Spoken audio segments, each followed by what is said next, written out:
Assalamualaikum warahmatullahi wabarakatuh. Kami dari kelompok 5 akuntansi keuangan lanjutan 2 kelas L ingin membahas tentang derivatives and foreign currency. Sebelum mulai ke materi, izinkan kami memperkenalkan diri terlebih dahulu. Dimulai dari saya sendiri, Anggita Rahma Putri Nabila dengan NPM akhir 249 dan ketiga rekan saya Alvara Aprilia Cynthia Bella dengan NPM akhir 245, Nur Latifah Alveira Mahraini dengan NPM akhir 253, dan Amalia Mustafa dengan NPM akhir 259. Oke, masuk ke materi yang pertama. Di sini ada mengenai definisi dari derivatif itu sendiri. Nah, jadi derivatif itu sendiri merupakan istilah yang digunakan untuk berbagai jenis instrumen keuangan, di mana ciri utamanya sendiri adalah nilai dari kontrak derivatif ini tergantung langsung pada perubahan harga, tingkat suku bunga, atau variabel lain yang menjadi dasarnya. Nah, dengan menggunakan kontrak derivatif, perusahaan itu bisa membatasi resiko dari fluktuasi harga atau suku bunga. Nah, dalam kontrak seperti ini, satu pihak itu akan bertaruh bahwa harga atau tingkat tersebut akan bergerak ke arah yang berlawanan dari apa yang diperkirakan pihak lainnya. Nah, kalau satu perusahaan ingin mengendalikan risiko perubahan harga atau tingkat ekonomi, maka perusahaan itu sedang menggunakan kontrak derivatif atau kontrak lindung nilai atau hedge kontrak, yang dimana struktur kontrak dan perlakuan akuntansinya itu akan berbeda-beda tergantung pada jenis risiko yang dikelola. Nah, selanjutnya ada jenis resiko yang paling umum untuk di-hedge itu antara lain, yang pertama ada suku bunga, lalu yang kedua ada harga komoditas seperti minyak, kopi, atau tembaga, yang ketiga ada nilai tukar mata uang asing, dan yang terakhir harga saham. Untuk contohnya sendiri itu, misalnya seperti Starbucks, yang dimana Starbucks ini menghadapi resiko dari bunga pinjaman, harga bahan baku seperti kopi, susu, dan lain sebagainya, serta fluktuasi nilai tukar. Oleh karena itu, Starbucks membuat kontrak derivatif supaya bisa mengunci kurs, suku bunga, dan harga bahan baku sehingga arus kas dan laba mereka tidak terlalu terpengaruh oleh perubahan di masa depan. Nah, ada pun contoh lainnya itu seperti perusahaan sepatu Wolverine Worldwide yang memiliki interest rate swap yang mengubah sebagian besar pinjaman berbunga variabel menjadi pinjaman berbunga tetap. Yang dimana dengan cara ini mereka dapat mengurangi ketidakpastian arus kas dan pendapatan di masa depan. Oke, selanjutnya yang di sini ada mengenai transaksi lindung nilai atau hedge transaction. Yang dimana hedge sendiri ini itu berarti transaksi gabungan antara posisi yang sudah ada dengan kontrak derivatif baru yang tujuannya untuk mengelola resiko dari posisi yang sudah dimiliki. Nah, biasanya perusahaan itu menggunakan 4 jenis derivatif utama untuk hedging. Yang pertama di sini ada forward contract. Jadi ini merupakan kontrak yang dinegosiasikan antara dua pihak untuk membeli atau menjual suatu komoditas atau mata uang asing pada harga, jumlah, dan tanggal tertentu di masa depan. Nah, terkadang kontrak ini itu mengharuskan pengiriman barang secara fisik, tetapi sering juga hanya dilakukan dengan penyelesaian bersih atau net settlement, yang artinya cukup membayar selisihnya saja tanpa benar-benar menyerahkan barang. Untuk contohnya sendiri, di sini ada perusahaan minyak Big Oil yang ingin melindungi diri dari kenaikan harga minyak. Nah, mereka membuat kontrak dengan spekulan untuk membeli 10.000 barel minyak seharga $100 per barel dalam 3 bulan. Nah, kalau nanti harga minyaknya itu naik jadi $110, spekulan harus membayar selisih $10 per barel ke Big Oil, jadi totalnya itu 100.000 per 100.000 totalnya. Jadi meskipun tidak ada pengiriman minyak sungguhan, secara ekonomi hasilnya sama seperti jika transaksi fisik terjadi. Oke, selanjutnya yang kedua mengenai future contracts. Ini tuh hampir sama dengan forward, tapi kalau futures ini tuh bersifat standar dan diperdagangkan di bursa. Nah, bursa sendiri itu menentukan tanggal jatuh tempo, kualitas, kuantitas, dan lokasi pengiriman.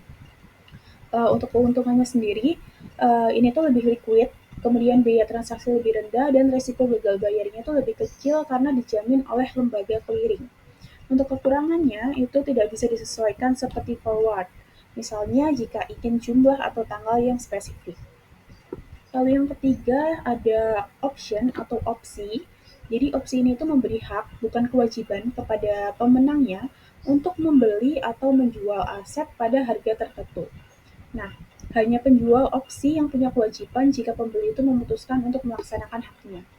Nah, harga opsi sendiri ini tuh ditentukan menggunakan model seperti Black-Scholes yang mempertimbangkan variabilitas harga, harga pasar saat ini, waktu jatuh tempo, dan harga pelaksanaan. Misalnya, seperti perusahaan membeli opsi untuk membeli bahan bakar dengan harga $1 per galon dengan biaya opsi $1.000. Nah, kalau nanti harganya itu naik jadi $1,10, maka perusahaan akan menggunakan opsinya dan menghemat $0,10 per galon. Sedangkan kalau harganya itu turun jadi $0,90, opsi itu tidak akan digunakan, tapi perusahaan tetap rugi biaya $1.000 untuk opsi tersebut. Yang terakhir ada swap. Jadi swap sendiri merupakan kontrak untuk menukar arus kas yang biasanya itu berupa interest rate swap atau tukar bunga tetap dengan bunga variabel. Contohnya seperti perusahaan dengan utang bunga variabel 8% ingin kepastian, jadi mereka membuat swap untuk membayar bunga tetap sementara menerima bunga variabel dari pihak lain. Yang hasilnya itu nantinya total bunga perusahaan jadi tetap 8%, tidak terpengaruh oleh fluktuasi suku bunga pasar.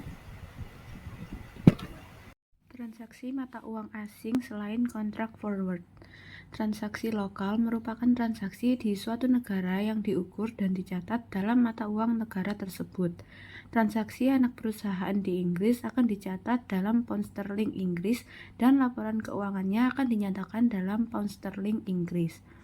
Mata uang fungsional suatu entitas adalah mata uang lingkungan ekonomi utamanya yang dominan diterima atau dikeluarkan untuk menyelesaikan transaksi dalam suatu perusahaan.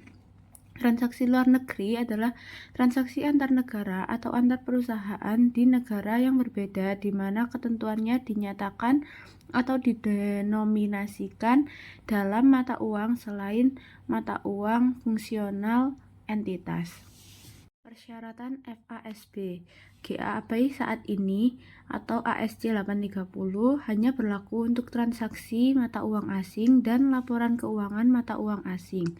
GAAP menetapkan persyaratan berikut untuk transaksi mata uang asing selain derivatif. Yang pertama, pada tanggal transaksi diakui, setiap aset, liabilitas, pendapatan, beban, keuntungan, atau kerugian yang timbul dari transaksi tersebut harus diukur dan dicatat dalam mata uang fungsional entitas pencatatan dengan menggunakan nilai tukar yang berlaku pada tanggal tersebut.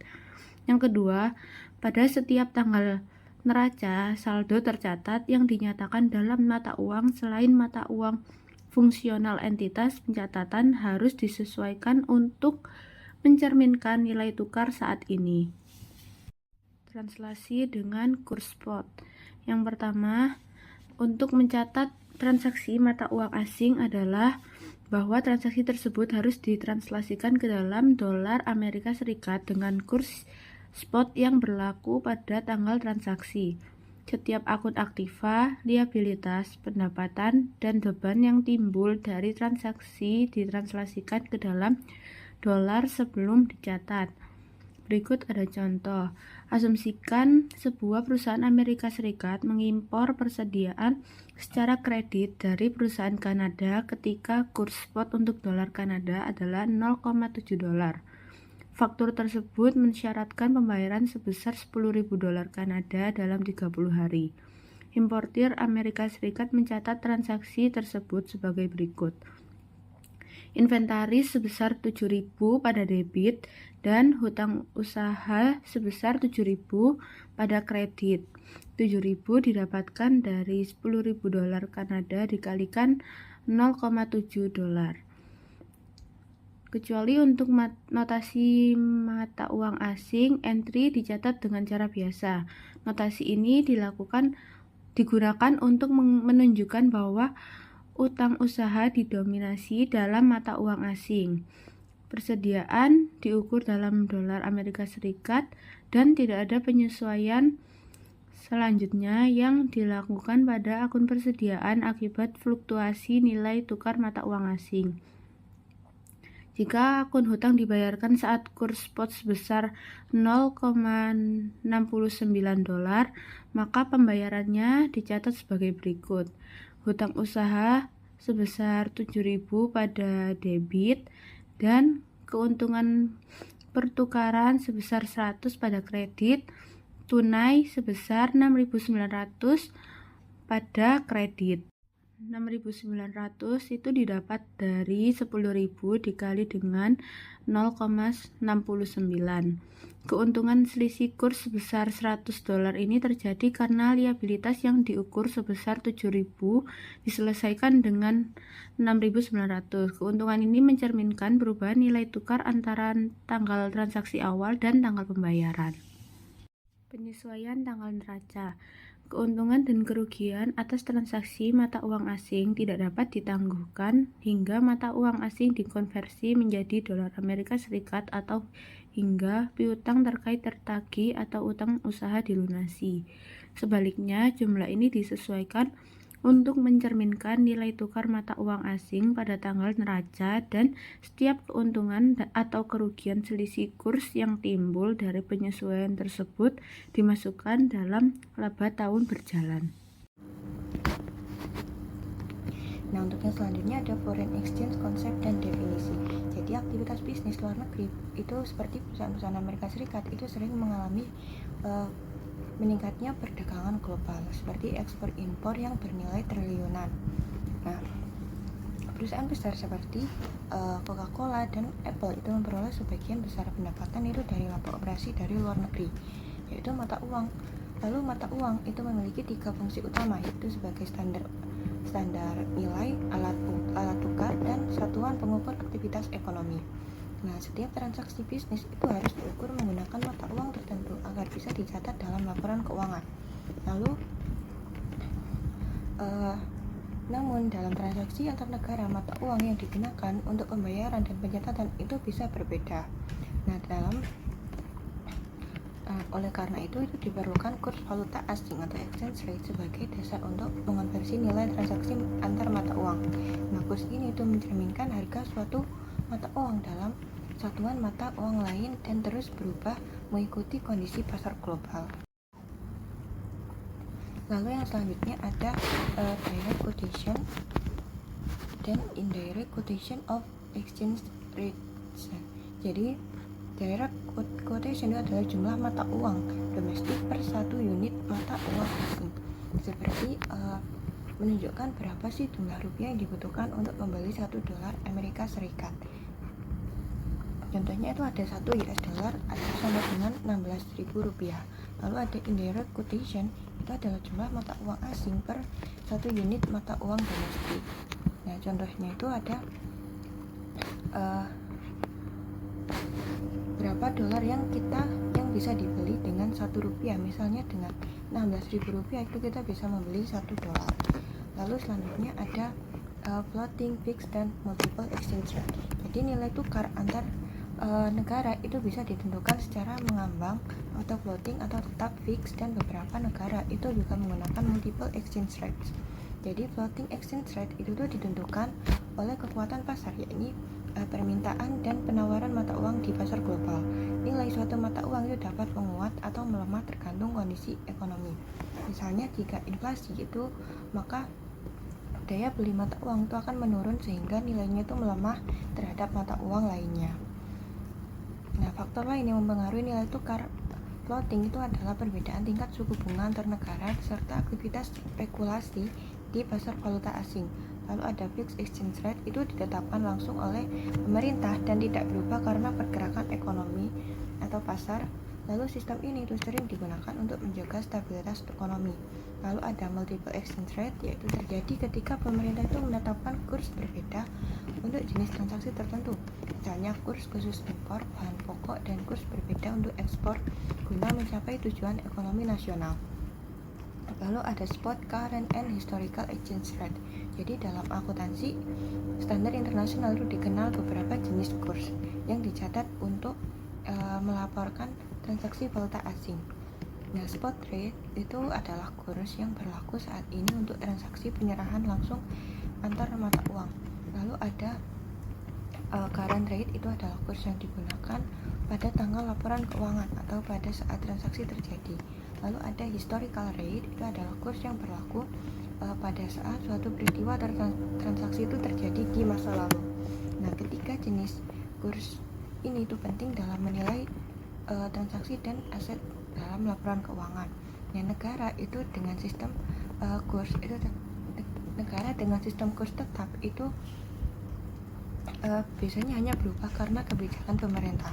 Sedangkan negara dengan sistem kurs mengambang itu bisa atau floating itu bisa mengalami perubahan kurs setiap hari, bahkan beberapa kali dalam sehari.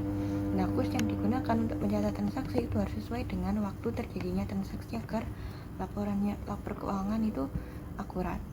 Lalu ada foreign exchange quotation.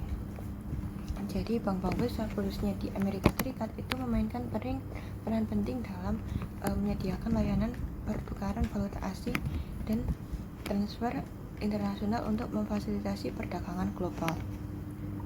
Sebagai contoh, misal pada 23 Maret 2016, kurs antar bank itu menunjukkan bahwa 1 euro itu setara dengan 1,4096 dolar dan 1 yen itu setara dengan 0,0089. Nah, perusahaan itu dapat membeli atau menjual mata uang asing melalui bank dengan harga tertentu oleh bank, dan bank itu memperoleh keuntungan dari selisih antara kurs jual dan kurs beli. Nah, layanan ini itu sangat penting karena mempermudah perusahaan melakukan pembayaran lintas negara, mengelola kewajiban dan piutang dalam mata uang asing, serta melindungi diri dari risiko perubahan nilai tukar.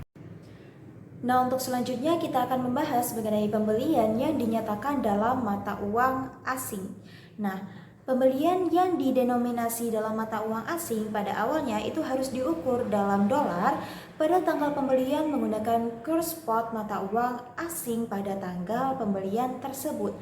Dan jika tanggal neraca atau tanggal laporan keuangan itu terjadi sebelum kewajiban dibayar, maka utang dagang itu harus diukur ulang untuk mencerminkan kurs spot pada tanggal laporan keuangan. Dan keuntungan sendiri itu terjadi jika dolar menguat, karena lebih banyak euro dapat dibeli dengan 1 dolar daripada saat kewajiban pertama kali dicatat. Sedangkan kerugian sendiri itu terjadi jika dolar melemah karena lebih sedikit euro yang dapat dibeli dengan 1 dolar dibandingkan saat kewajiban pertama kali dicatat. Dan ketika kewajiban dibayar, keuntungan yang timbul jika kewajiban lebih kecil dibandingkan dengan tanggal laporan keuangan terakhir, ataupun kerugian yang timbul jika kewajiban lebih besar dibandingkan dengan tanggal laporan keuangan terakhir dicatat, karena kewajiban dibayar dengan kurs spot pada tanggal pembayaran. Dan umumnya pelaksanaannya itu perusahaan sering bekerja sama dengan bank untuk menangani konversi mata uang ini, dan bank akan membebankan rekening bank perusahaan dalam dolar, yang mana termasuk biaya transaksi dan juga mentransfer mata uang asing ke rekening penerima. Nah, berikut merupakan salah satu contoh dari pembelian yang dinyatakan dalam mata uang asing. Di sini, ATC, sebuah perusahaan Amerika Serikat, itu membeli barang secara kredit dari Paris Company pada tanggal 1 Desember 2016 senilai 10.000 euro saat kurs spot euronya sendiri adalah 0,6600. Nah, ATC itu menutup buku akuntansinya pada tanggal 31 Desember 2016 ketika kurs spot euronya adalah 0,6550 dan menyelesaikan transaksi tersebut pada tanggal 30 Januari 2017 ketika kurs spot euronya adalah sebesar 0,6650. Nah, transaksi dari peristiwa ini akan dicatat oleh ATC. Jadi, pada tanggal 1 Desember 2016, ATC di sini akan menjurnal persediaan pada utang dagang sebesar 6.600, yang mana angka ini diperoleh dari 10.000 euro tadi dikalikan dengan kurs spot pada saat itu, yaitu sebesar 0,6600. Dan selanjutnya pada tanggal 31 Desember 2016, ATC ini akan menjurnal utang dagang pada keuntungan kurs sebesar 50 untuk menyesuaikan utang dagang dengan kurs valuta asing pada akhir tahun, yang diperoleh dari 10.000 euro dikalikan dengan 0,6550 dikurangi dengan 0,6600. Dan selanjutnya pada tanggal 30 Januari 2017, ATC ini akan menjurnal utang dagang kerugian kurs pada kas sebesar utang dagangnya sendiri sebesar 6,550, kerugian kursnya sebesar 100 dan juga kas sebesar 6.650, yang mana diperoleh dari 10.000 euro dikalikan dengan 0,6650 kurs spot pada tanggal tersebut. Nah, berdasarkan contoh ini itu menunjukkan bahwasannya pada tanggal 1 Desember 2016 ETC itu akan menanggung kewajiban sebesar 6.600 yang didenominasi dalam euro, dan pada tanggal 31 Desember 2016 kewajiban ini itu akan disesuaikan untuk mencerminkan kurs valuta asing pada saat ini, dan keuntungan pertukaran sebesar 50 itu telah dimasukkan dalam laporan laba rugi ETC pada tahun 2016. Keuntungan valuta asing ini itu diperoleh dari hasil perkalian 10.000 euro dengan perubahan kurs spot antara 1 Desember dan juga 31 Desember 2016. Dan pada tanggal 30 Januari 2017 saat kewajiban tersebut akan diselesaikan, kurs spot euro itu telah meningkat menjadi 0,6650 dan ETC akan mencatat kerugian valuta asing sebesar $100. Nah, kerugian valuta asing aktual itu sebenarnya hanya 50 yang diperoleh dari 10.000 euro dikalikan dengan 0,6650 dikurangi dengan 0,6600. Akan tetapi kerugian ini itu akan dilaporkan sebagai keuntungan kurs sebesar 50 pada tahun 2016 dan kerugian kurs sebesar 100 pada tahun 2017. Untuk selanjutnya, penjualan yang dinyatakan dalam mata uang asing. Secara ringkas, penjualan yang didenominasi dalam mata uang asing itu harus diukur dalam dolar pada tanggal penjualan menggunakan kurs spot mata uang asing pada tanggal penjualan tersebut. Dan jika tanggal laporan keuangan terjadi sebelum piutang dibayar, maka piutang harus diukur ulang untuk mencerminkan kurs spot pada tanggal laporan keuangan. Nah, keuntungan itu terjadi ketika dolar melemah karena mata uang asingnya akan diterima bernilai lebih banyak dolar daripada saat pertama kali dicatat. Dan kerugian sendiri itu terjadi ketika dolar menguat karena mata uang asing yang akan diterima itu bernilai lebih sedikit dalam dolar daripada saat pertama kali dicatat. Dan ketika piutang dibayar, keuntungan ataupun kerugian itu dicatat karena piutang akan dibayar dengan kurs spot pada tanggal pembayaran. Jika suatu perusahaan menahan mata uang asing untuk tujuan spekulatif setelah piutang dibayar daripada mengonversinya menjadi dolar, maka keuntungan dan kerugian terus dilaporkan pada setiap tanggal laporan keuangan hingga mata uang asing dikonversi menjadi dolar. Nah, sebagai contoh, pada tanggal 15 Desember 2016, ETC ini menjual barang secara kredit kepada RAM Company senilai 20.000 euro dengan kurs spot euronya sebesar 0,6625. Dan ETC itu menutup pembukuan pada tanggal 31 Desember saat kurs spotnya adalah sebesar 0,6550 dan akan menagih akun pada tanggal 15 Januari 2017 pada saat kurs spotnya adalah sebesar 0,6700 dan menyimpan euro hingga tanggal 20 Januari saat euro dikonversi menjadi dolar AS sebesar kurs spot yaitu sebesar 0,6725 yang berlaku pada tanggal tersebut. Nah, ETC ini akan mencatat beberapa penjurnalan atas transaksi ini. Yang pertama pada tanggal 15 Desember 2016, piutang usaha pada penjualan sebesar 13.250 yang diperoleh dari 20.000 euro dikalikan dengan 0,6625 kurs spot yaitu kurs spot pada tanggal saat penjualan. Kemudian jurnal yang kedua yaitu pada tanggal 31 Desember 2016 yaitu kerugian kurs pada piutang usaha untuk menyesuaikan piutang usaha pada akhir tahunnya yang diperoleh dari 20.000 euro dikalikan dengan 0,6550 dikurangi 0,6625. Dan pada tanggal 15 Januari 2017 ETC di sini akan menjurnal uang tunai pada debit dan juga piutang usaha keuntungan kurs pada kredit Untuk uang tunainya sendiri sebesar 13.400, piutang usaha sebesar 13.100 dan keuntungan sebesar 300. Yang mana jurnal ini digunakan untuk mencatat penerimaan penuh dari ROM dan juga mengakui keuntungan course untuk tahun 2017. Dan pada tanggal 20 Januari 2017, edisi ini akan menjurnal kas pada keuntungan course dan kas lagi. Untuk kas pada debitnya itu sebesar 13.450, keuntungan course sebesar 50 dan juga kas sebesar 13.400 untuk mengonversi 20.000 euro menjadi dolar AS, yaitu ada euro yang disimpan hingga tanggal 20 Januari tadi. Dan dalam pelaksanaan perhitungannya itu terdapat beberapa istilah seperti istilah tidak berubah, yang mana artinya tidak diperlukan penyesuaian lebih lanjut terhadap jumlah penjualan karena jumlah penjualan telah dikunci pada saat piutang usaha dan penjualan terkait pertama kali dicatat.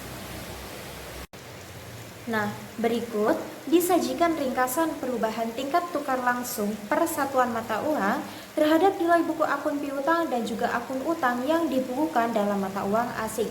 Nah, di sini untuk perubahan course spotnya itu misalkan di sini naik dan dampaknya terhadap dolar AS terhadap mata uang asing itu dolar itu akan melemah. Maka dampak pada akun yang didenominasikan dalam mata uang asing untuk piutang usaha sendiri itu mengalami peningkatan dan di sini tuh menjadi keuntungan. Sedangkan utang usaha itu akan meningkat dan akan menjadi kerugian. Nah, sedangkan untuk perubahan course spot penurunannya sendiri, dampaknya terhadap dolar AS terhadap mata uang asing itu dolar itu akan menguat. Dan dampaknya pada akun yang didenominasikan dalam mata uang asing, piutang usahanya itu akan berkurang dan di sini itu akan menyebabkan kerugian. Sedangkan untuk utang usahanya itu akan berkurang, namun di sini akan menjadi keuntungan bagi perusahaan.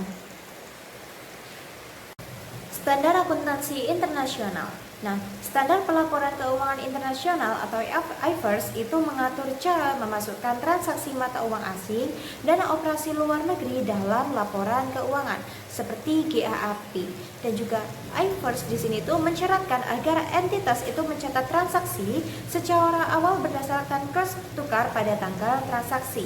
Dan pada setiap tanggal neraca berikutnya, jumlah moneter dalam mata uang asing seperti piutang dan hutang yang didenominasi dalam mata uang asing itu harus disesuaikan lagi dengan kurs spot pada tanggal neraca ini.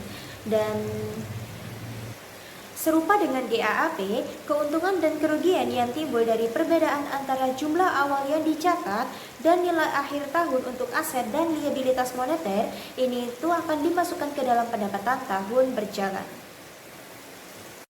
Cukup sekian pemaparan materi yang dapat kelompok kami sampaikan. Untuk kurang dan lebihnya kami memohon maaf yang sebesar-besarnya. Kami akhiri. Wassalamualaikum warahmatullahi wabarakatuh.